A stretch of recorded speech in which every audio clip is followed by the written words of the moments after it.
magagawa nila sa atong bayan ng biga noon. Paano uswag kung wala sila? Kaya mga kababayan, sana naman magkaroon sila ng magandang kaisipan na ikagaganda ng atong bayan. Kaya ito, kakausapin natin. Ito, unahin muna natin mga kababayan. Ito si Kagawad Henry Olonan.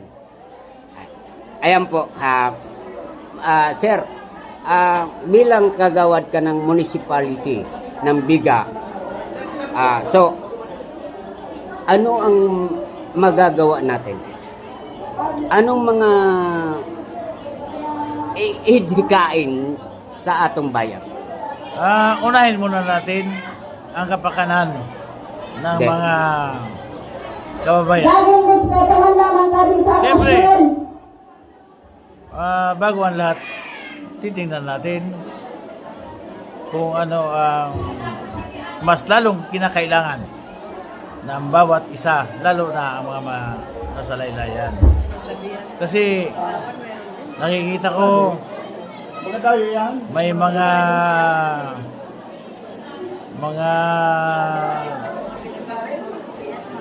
hinanakit ang mga maliliit, lalo na yung mga hindi napapansin, na dapat bigyan ng kaukulang pansin ng ating gobyerno, lalo na ating lokal na pamahalaan.